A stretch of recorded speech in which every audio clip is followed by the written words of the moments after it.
Around the world, a handful of fugitives have risen to become symbols of crime, betrayal, and destruction on an unimaginable scale.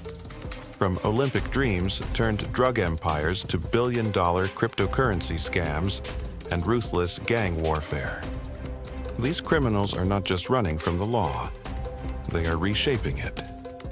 Today, we dive deep into the true stories of the 4 most wanted figures on the planet as of 2025, each one with a past that shocks a crime, that devastates, and a bounty that proves just how dangerous they are. Stick around and subscribe for more real crime stories you won't believe. Coming to the first famous wanted criminal. Ryan James Wedding was born in 1977 in British Columbia, Canada, a place known for its breathtaking mountains and deep winter snows.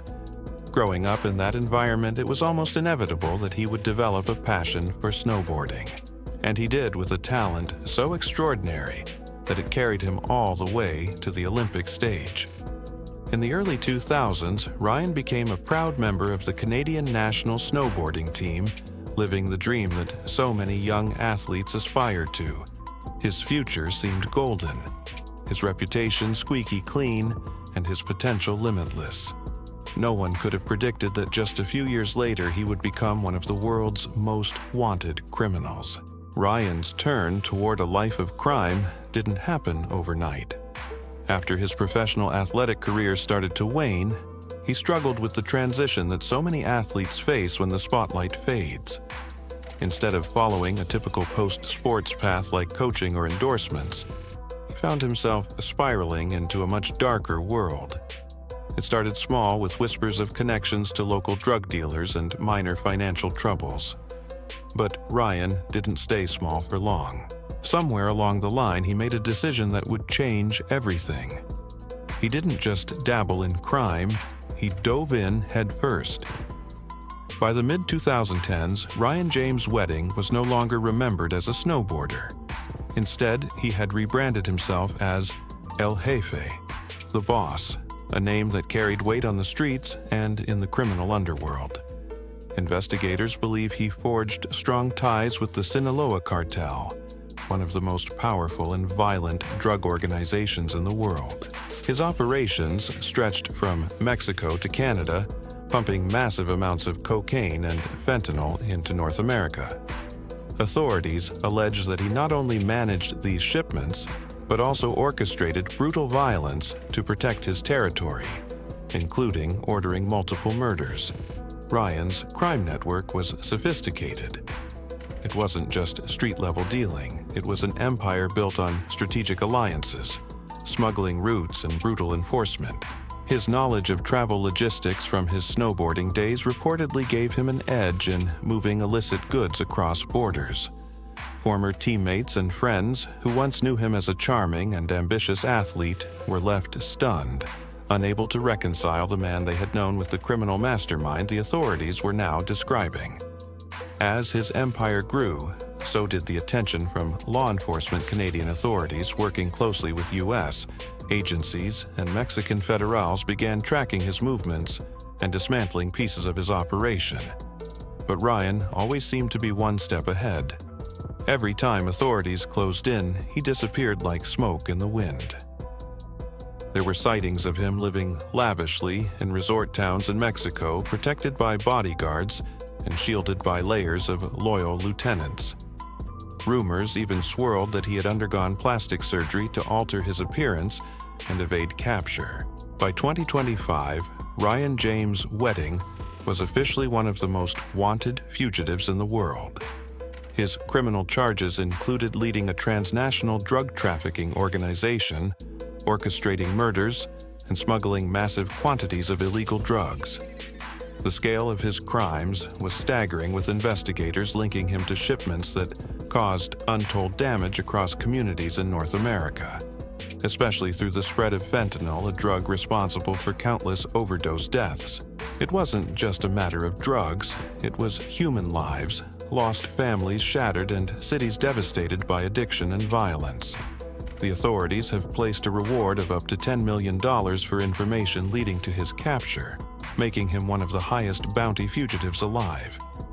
his story has captured media attention, not just because of the size of his crimes, but because of the shocking transformation from a national sports hero to a fugitive kingpin. News outlets in Canada, the United States, and even Europe have chronicled his rise and fall, often with disbelief. Today, Ryan is believed to still be at large, possibly hidden somewhere deep in cartel-controlled territories in Mexico, where law enforcement has little reach and local loyalty to the cartels runs strong.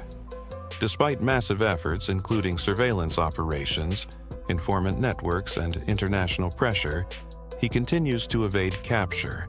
His name now stands alongside some of the most notorious figures in organized crime history.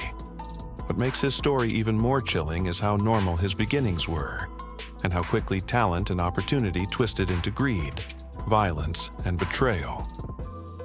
Wherever he is now, Ryan James. Wedding remains a symbol of a life that could have been extraordinary in the right way, but instead chose the darkest path. The next wanted criminal, an equally famous one with a huge bounty. Ruja Ignatova was born in 1980 in Rus, a small city in Bulgaria along the banks of the Danube River. From a young age, she stood out for her sharp intelligence and ambition. Her family later moved to Germany, and it was there that Ruja truly began to show the world what she was capable of. She attended some of Europe's top universities, earning a doctorate in law and developing a strong grasp of finance economics and the growing world of digital technology. Many believed she was destined for greatness, and in a way they were right. But few could have guessed just how dark that greatness would become. In 2014, Ruja launched a company called OneCoin, presenting it as a revolutionary new cryptocurrency that would rival Bitcoin. At the time, Bitcoin was just beginning to break into the mainstream, and the world was hungry for the next big thing. Ruja, with her polished appearance, expensive jewelry, and commanding presence, sold the dream perfectly.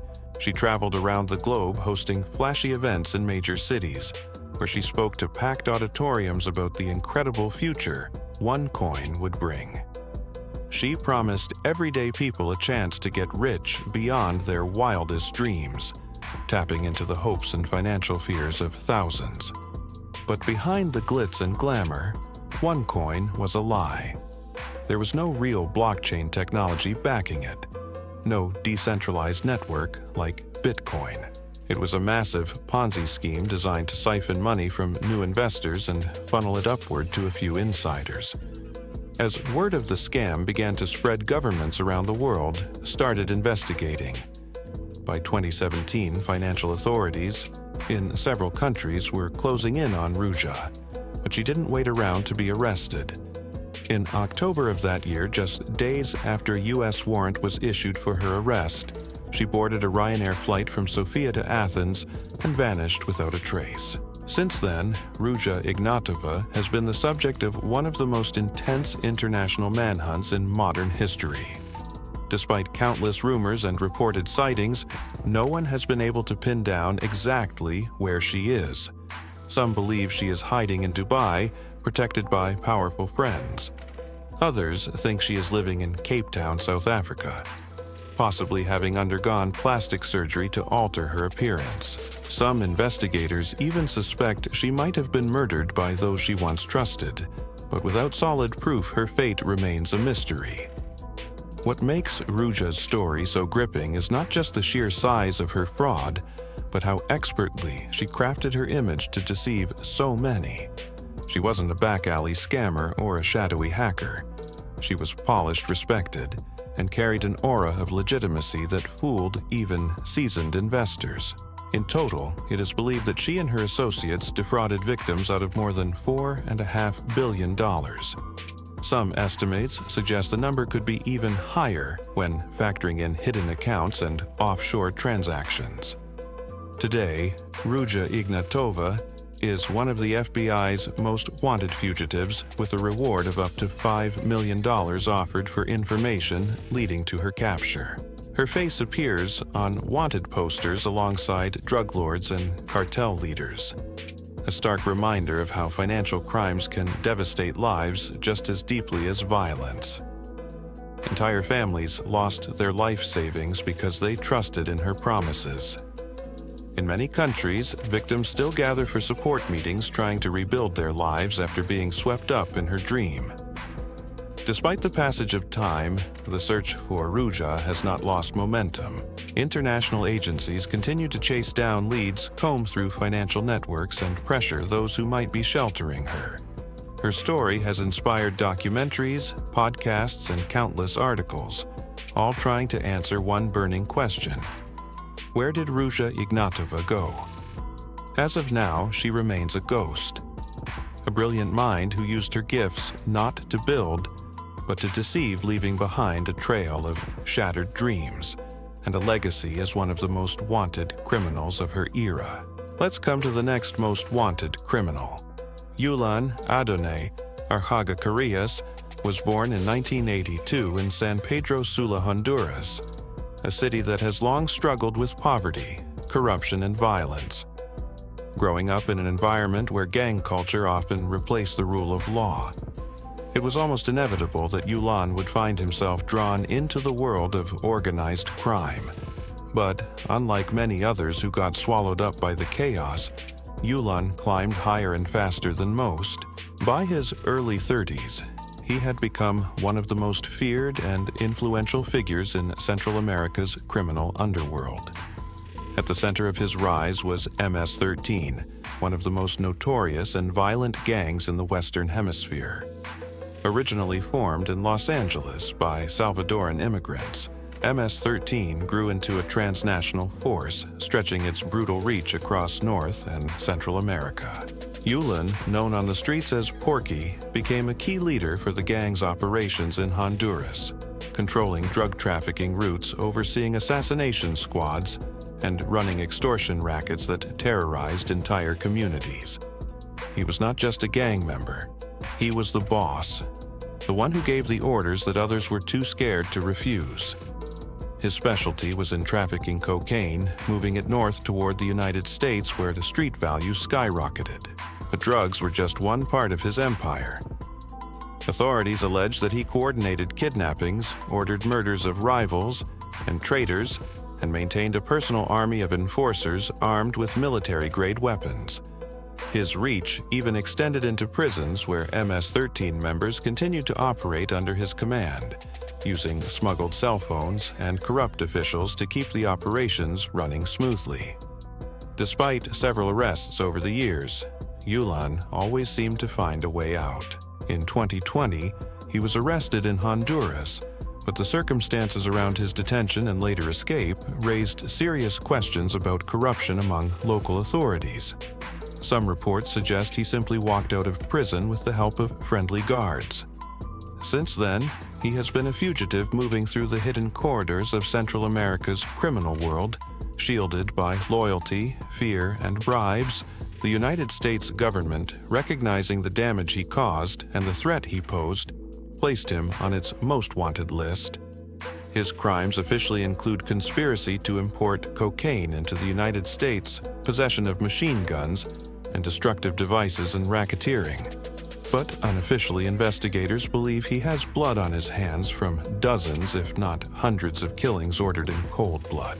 His name brings fear not only in Honduras, but also in cities across the United States, where MS-13 cells still operate, sending a chilling reminder of how far his influence reaches. To encourage information about his whereabouts, the FBI has put up a reward of up to $5 million for any tips that could lead to his capture. His face now appears on posters and billboards, alongside messages urging anyone with knowledge to come forward. But so far, Yulan Adonai Archagacarias has proven to be a master of survival, disappearing into a landscape of safe houses, hidden trails, and communities too frightened to turn him. His story is not just about one man, but about a network, a living web of fear and crime that stretches across borders. Catching him will not be easy. It will require not just luck, but breaking through the systems of protection he built so carefully over the years. In a way, Yulin embodies the very challenges that governments face when trying to combat organized crime in regions where poverty and fear are the currency of everyday life. Every day he remains free. He reminds the world that even in the age of satellites and surveillance, the old rules of power, loyalty, and terror still reign in certain corners of the world. And finally, Fausto Isidro Meza Flores was born in 1982 in Sinaloa, Mexico, a region that has long been associated with powerful drug cartels and deep-rooted organized crime. Growing up in a place where criminal empires shaped much of everyday life, Fausto was exposed early on to the rules of the drug trade.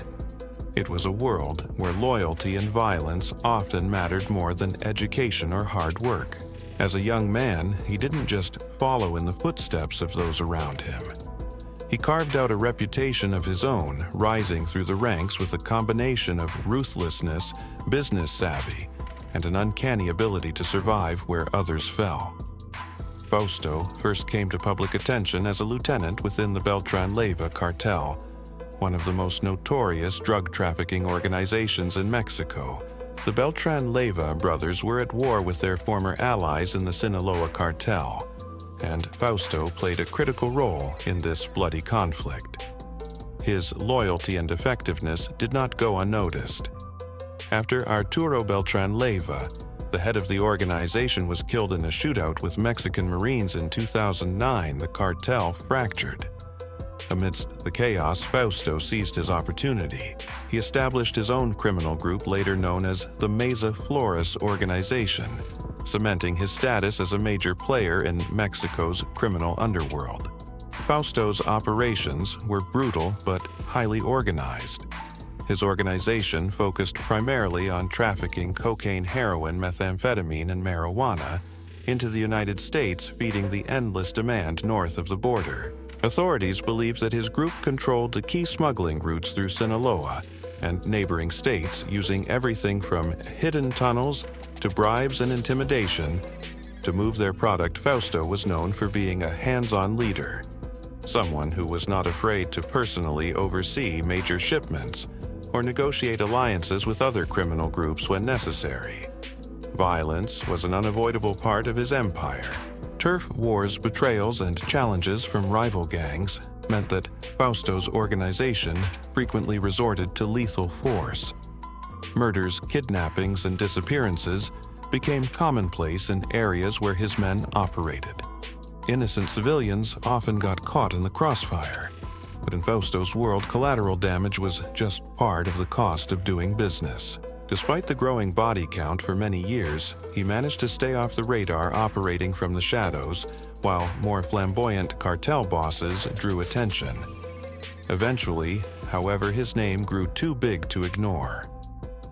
The United States government indicted Fausto Isidro Meza Flores on multiple charges, including conspiracy to distribute massive quantities of illegal drugs into the U.S. market.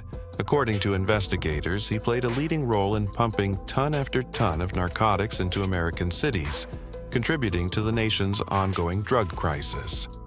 His organization not only dealt with product, but also forged connections with other powerful cartels, creating a vast network that was difficult to dismantle. In response to the growing threat he posed, the FBI placed Fausto on its most wanted list and announced a reward of up to $5 million for information leading to his capture. Mexican authorities, too, have launched numerous operations aimed at bringing him to justice, but Fausto remains elusive. He is believed to move constantly, traveling through remote mountainous regions and using a network of loyalists to shield himself from law enforcement. Some reports suggest he rarely stays in one place for more than a few nights, relying on isolated ranches and heavily guarded compounds deep in cartel-controlled territory. Despite being hunted on both sides of the border, Fausto continues to wield significant power. His organization, while smaller than giants like the Sinaloa cartel or the Jalisco New Generation cartel, is considered highly dangerous because of its discipline, brutality, and specialized control of strategic routes. His ability to maintain operations, even under intense pressure, shows the kind of logistical and leadership skills that make him a standout figure among Mexico's new generation of cartel bosses. What makes Fausto's story even more striking is the contrast between the man and his reputation. Those who have met him describe a quiet, calculating individual, not the flashy drug lord portrayed in movies. His strength lies not in public displays of wealth or excess, but in the cold, efficient way he runs his business. In a world where many cartel leaders fall victim to their own egos, Fausto has managed to stay alive and in control by keeping a low profile and eliminating threats with swift finality. As of today, Fausto Isidro Meza Flores remains a free man, a symbol of the continuing battle against organized crime that stretches across borders and generations. His story is a reminder that even in the face of billion-dollar law enforcement budgets and high-tech surveillance, the power of loyalty, fear, and blood ties can still shield men like him from the long arm of the law. For now, he remains a ghost moving through the shadows of a world he helped create. These four fugitives have left the scars on every place they touched, from bustling cities to quiet villages across continents. Despite the massive rewards and relentless global manhunts they continue to outwit justice for. Now, their stories are a chilling reminder that some criminals are not just dangerous, they are legendary in the worst way. If you found this breakdown eye-opening, make sure to hit that subscribe button for more deep dives into the real faces behind the world's most notorious crimes. There's always another story lurking just beneath the surface, and we'll be here to uncover it. Criminals the world has ever seen. From ruthless gang leaders and double agents to terrorists and drug kingpins, the stories of these infamous inmates are both shocking and chilling. Today, we'll dive into the dark and twisted lives of four of the most dangerous prisoners in the United States. From Thomas Silverstein's violent reign within prison walls to El Chapo's international drug empire, their tales will leave you speechless. Stay tuned and don't forget to subscribe to our channel for more mind-blowing stories from the world's toughest prisons. The first case is about a murderer who commits crimes multiple times in the same place where he is being held. Thomas Silverstein was born in 1952 in Long Beach, California.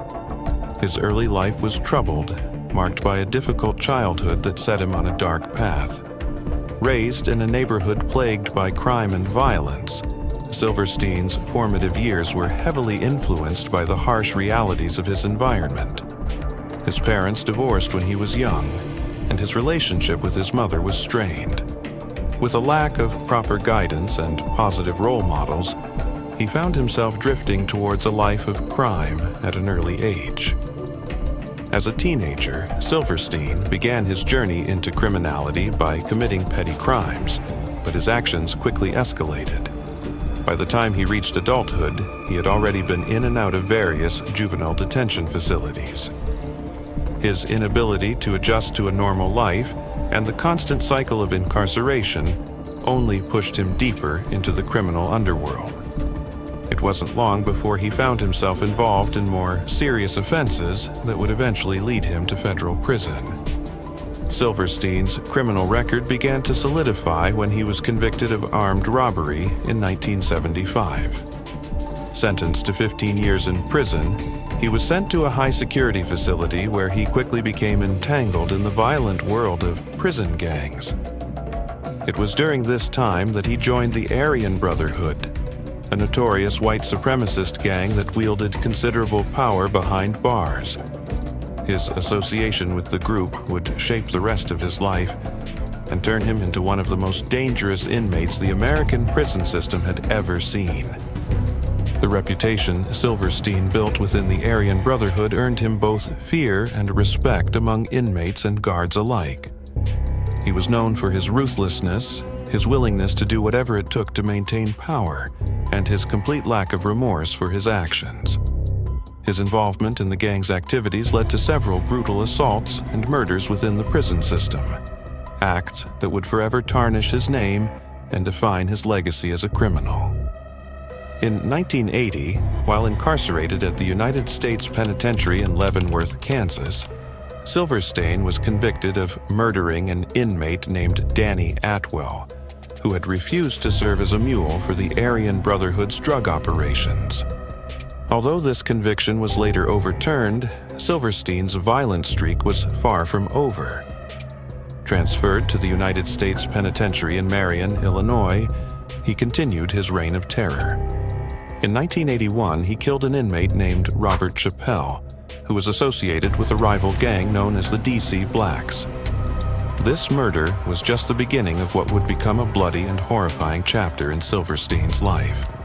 The most notorious act of violence Silverstein committed occurred in 1983, when he murdered correctional officer Merle Klutz. This act of brutality was a targeted assassination, carried out in response to what Silverstein claimed was ongoing harassment by Klutz. The attack was shockingly brutal and premeditated. Silverstein managed to unlock his own handcuffs during a transfer and ambushed Klutz, stabbing him multiple times until he was dead. This incident sent shockwaves throughout the prison system and marked Silverstein as one of the most dangerous inmates in the United States. In response to the murder of Merle Klutz, Silverstein was placed in what the Bureau of Prisons called no human contact status.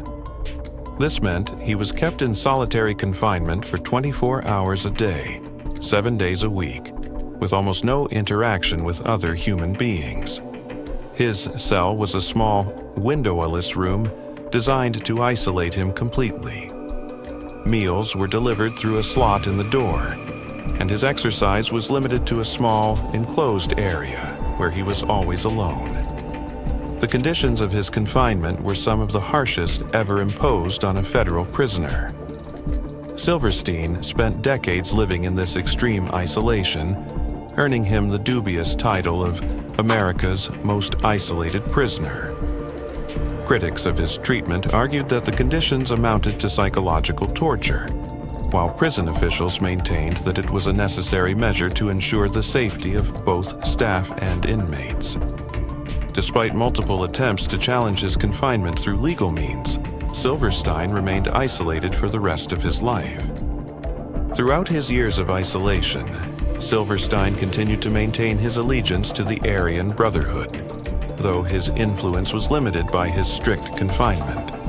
He also spent much of his time drawing and writing, expressing himself in ways that his physical isolation made nearly impossible.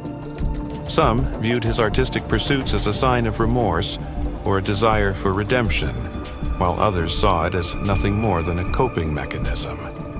On May 11, 2019, Thomas Silverstein died from complications following heart surgery at the age of 67. His death marked the end of one of the most notorious careers in the history of the American prison system. While many viewed him as a cold-blooded killer who got what he deserved, others debated whether the extreme conditions of his imprisonment were justified. In any case, Silverstein's story remains a dark and haunting chapter in the ongoing struggle to balance justice, punishment, and human rights within the penal system. The second case is about a prisoner who is a former FBI agent. Robert Hansen was born on April 18, 1944, in Chicago, Illinois. Growing up in a working-class neighborhood, he was raised by a strict and demanding father who often criticized him harshly. This troubled relationship with his father seemed to shape Hansen's early years, making him a quiet and introverted child who kept mostly to himself. Despite his difficult upbringing, he showed academic promise and excelled in school, particularly in subjects that required analytical thinking. Hansen went on to attend Knox College in Galesburg, Illinois, where he majored in chemistry before eventually shifting his focus to studying Russian. After college, he continued his education at Northwestern University, earning an MBA in accounting and information systems.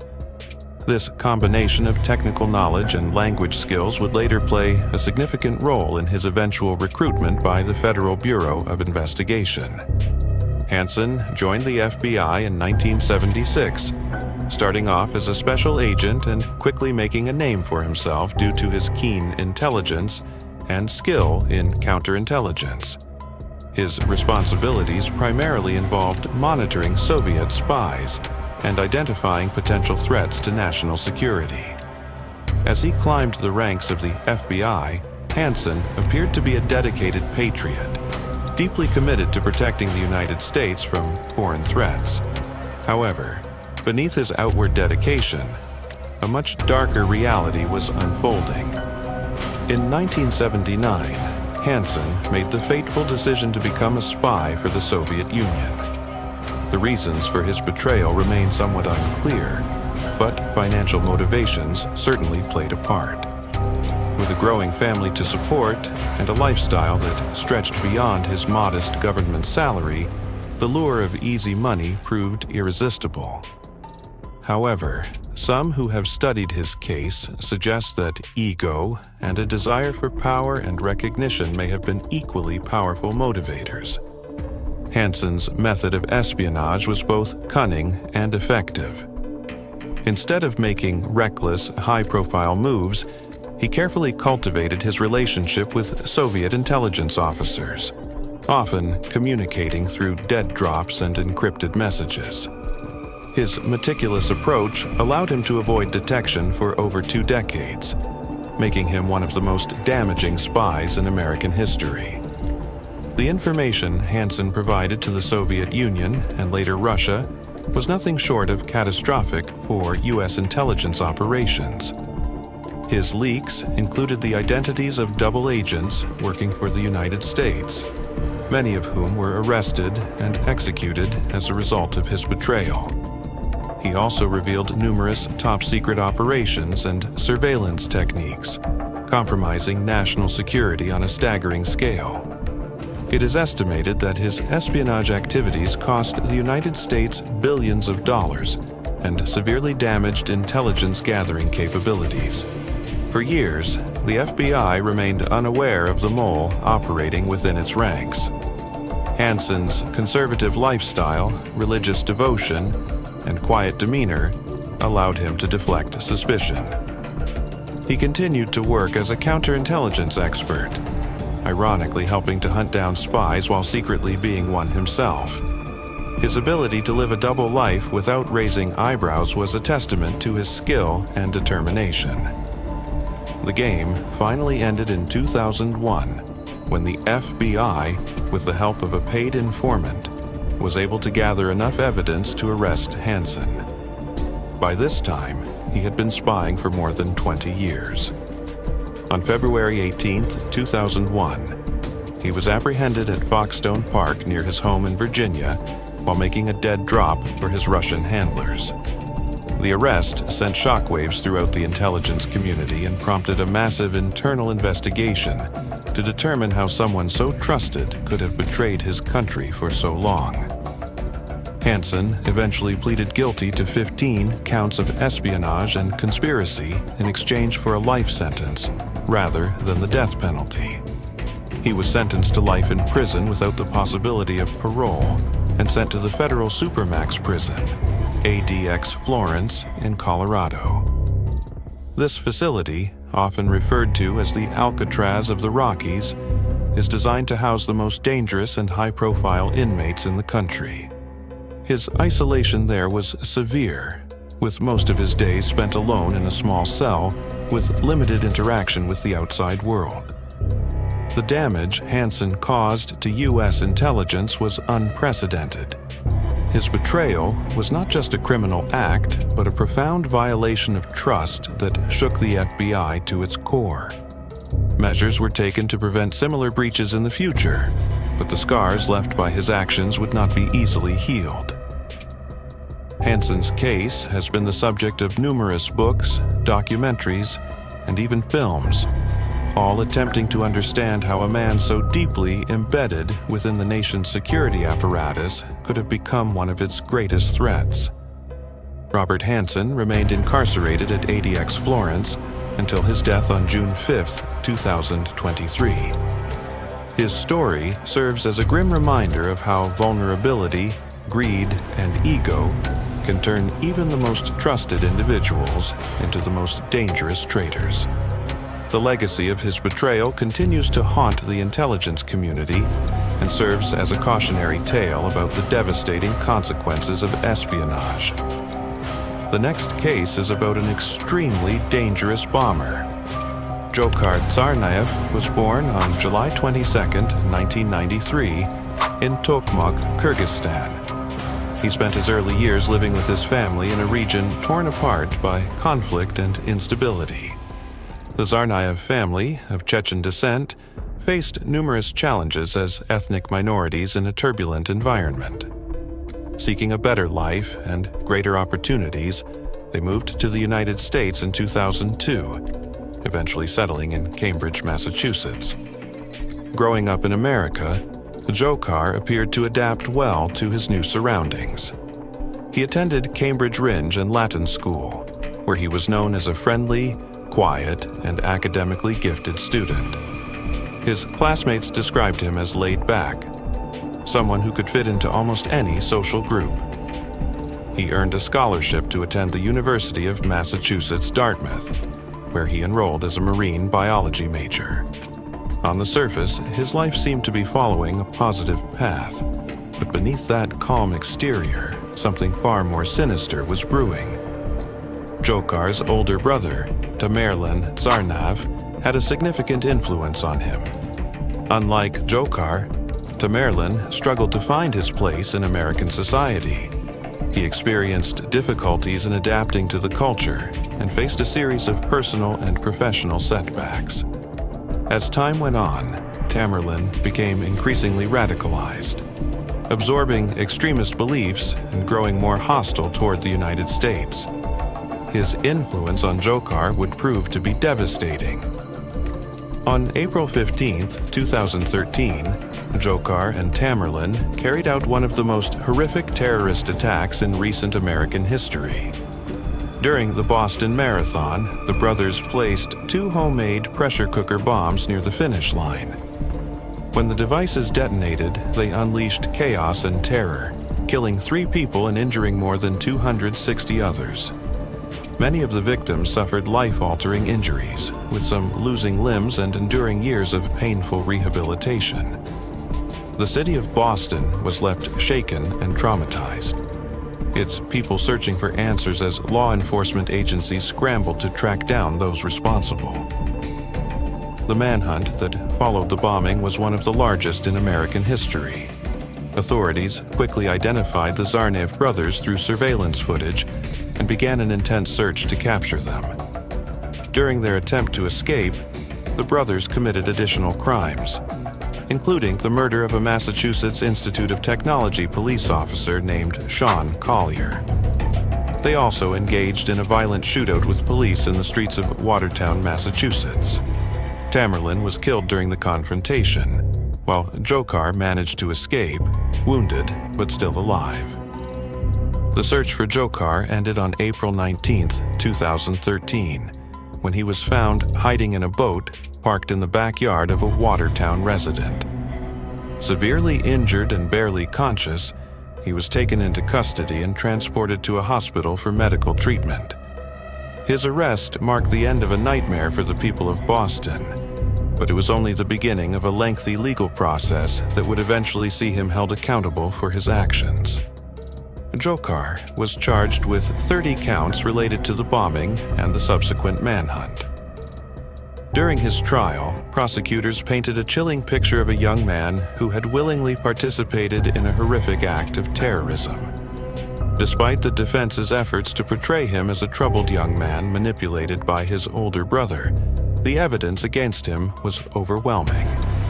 In 2015, he was found guilty on all charges and sentenced to death. Dzhokhar Tsarnaev is currently incarcerated at ADX Florence, the nation's most secure federal prison, located in Colorado.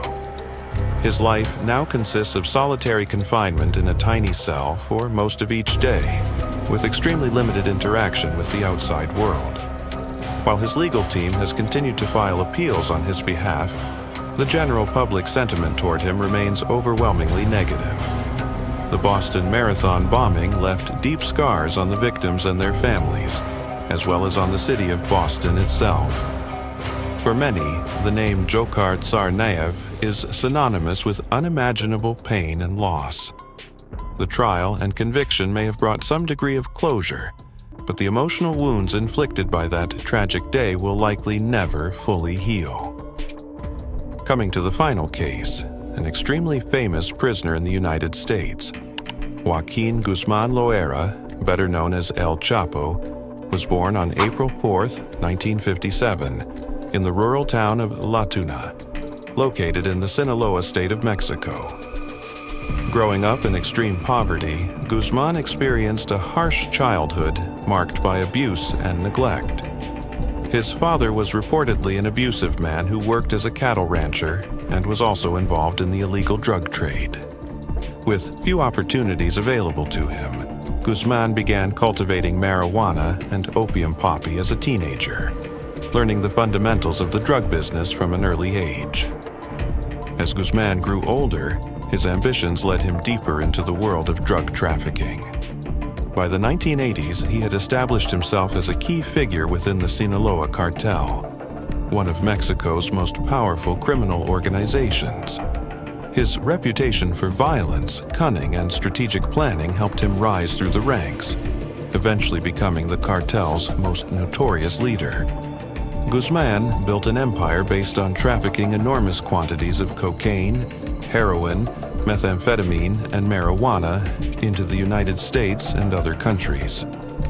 What set Guzman apart from other drug lords was his incredible ability to evade capture. Over the years, he orchestrated multiple daring escapes from high-security prisons in Mexico, earning a near-mythical reputation for his ability to slip through the grasp of law enforcement. His most famous escape occurred in 2015 when he managed to break out of the maximum security prison, Altiplano, through a mile-long tunnel that had been meticulously constructed beneath his cell's shower. The tunnel was equipped with lights, ventilation, and a modified motorcycle to speed up his journey to freedom. Guzman's reign as one of the world's most powerful drug lords came to an end in January 2016, when Mexican authorities, with assistance from U.S. intelligence agencies, captured him after a bloody raid in Los Mochis, Sinaloa. Following his arrest, Guzman was extradited to the United States in 2017 to face a litany of charges, including drug trafficking, money laundering, and engaging in a continuing criminal enterprise. His trial was held in New York City and became a media spectacle, filled with shocking revelations about his criminal empire and the staggering level of violence he unleashed on those who stood in his way. In 2019, Guzman was convicted on all counts and sentenced to life in prison plus 30 years. The sentencing marked the end of a criminal career that had lasted for decades and caused immeasurable suffering.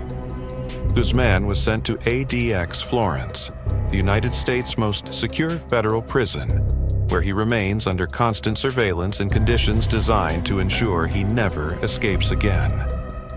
Life at ADX Florence is a far cry from the luxury and power Guzman once enjoyed. Held in near total isolation, he spends his days in a small concrete cell with minimal contact with the outside world. For a man who once controlled a vast criminal empire and enjoyed extravagant wealth, the harsh realities of imprisonment are a testament to how far he has fallen. While Guzman's imprisonment may have brought some measure of justice, the damage caused by his actions continues to ripple throughout communities on both sides of the border. His story stands as a grim reminder of the devastation wrought by the global drug trade and the brutal pursuit of power. The stories of Thomas Silverstein, Robert Hansen, Dzhokhar Tsarnaev, and El Chapo are haunting reminders of how power, greed, and ideology can drive individuals to commit unimaginable acts. Whether it's the brutality of gang warfare, the betrayal of national secrets, the horror of terrorism, or the relentless pursuit of wealth through the drug trade. Each of these men left a trail of destruction in their wake. If you enjoyed this deep dive into the darkest corners of America's prison system, make sure to like, comment, and subscribe. We've got more captivating tales of crime and punishment coming your way.